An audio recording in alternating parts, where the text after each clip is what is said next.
The mother's shrine was the nucleus for the present Ramanasramam, and Bhagavan stayed there, never as the owner, but as a guest until his last day. It was always someone else who managed the ashram.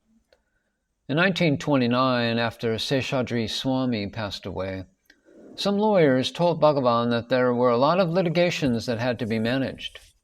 They advised that someone should be officially appointed as the sole manager of Ramana Ashramam. Everyone wanted Nayana to don this mantle. But Bhagavan turned to Nayana and said, "It seems Pichai," meaning that was Bhagavan's childhood pet name for Chinna Swami, "wants to do this. Let him become the manager and take the burden on himself." Many devotees thought Nayana would have been an ideal manager as he himself was a spiritual giant. But time proved Bhagavan's perfect selection. Niranjanananda Swami, being a person without any spiritual opinion, showed his strong will in the ashram's management. But he was an unobtrusive prism for Bhagavan's teachings. Kavyakanta Ganapati Muni told all his devotees, "It is Bhagavan's injunction, and we should support it." From that day on, Nayana's disciples always supported Chinna Swami in his role as manager. In 1930, Bhagavan was asked to execute a will which stated that the family of Niranjanananda Swami would manage the material aspects of the ashram and that it would not have any spiritual successor to Bhagavan. Chinna Swami was very austere, disciplined, and strict. It is this strictness which earned him a bad name. However, he never cared about that. He was so austere that he never spent a single penny from the ashram funds for his personal use. He had two friends, devotees of Bhagavan, of course, who provided for his little needs like tooth powder and hair oil, betel leaves and betel nut, as well as an umbrella. At that time, he was the sole manager, the Sarvadhikari, managing all the funds with no board or trust to verify the accounts. Yet he never compromised on his honesty. The old devotee said he was so austere that when his clothes tore, he mended them himself and wore them again. He could have bought new clothes, but he would wait for months until some wealthy man came and distributed clothes to the residents of the ashram. Even then, he would take only one cloth for his personal use. Long before anyone was employed, he was the sole cook at the ashram and attended to all the ashram needs. These are all facts reported by those who had earlier complained against him. Once, Jackie, Bhagavan's favorite dog, was gravely injured while fighting a pig.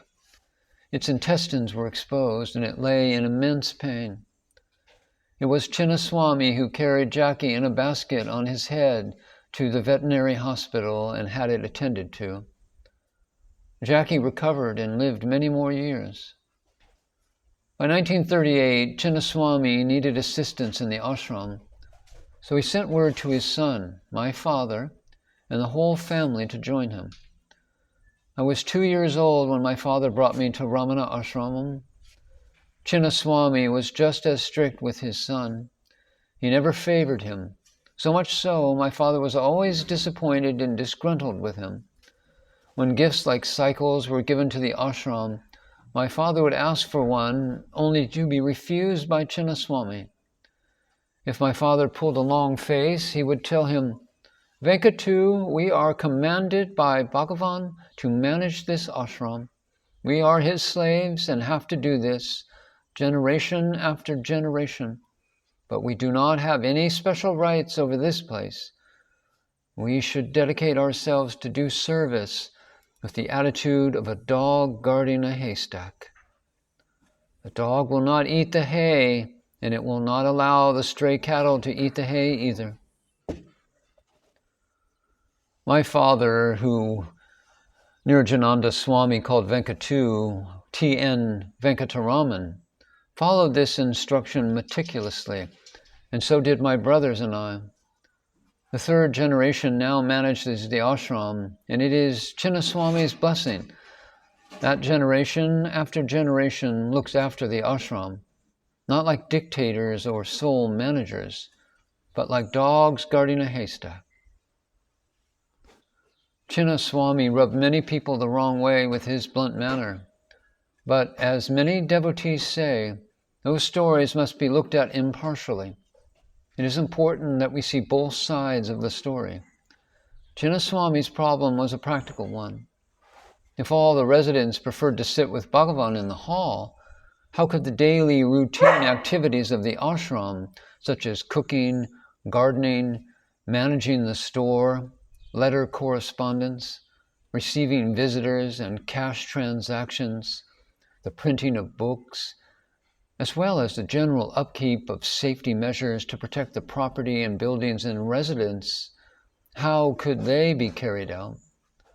So Chinna Swami stipulated the strict condition that one should assist the ashram management in some form if one wanted to stay inside the ashram.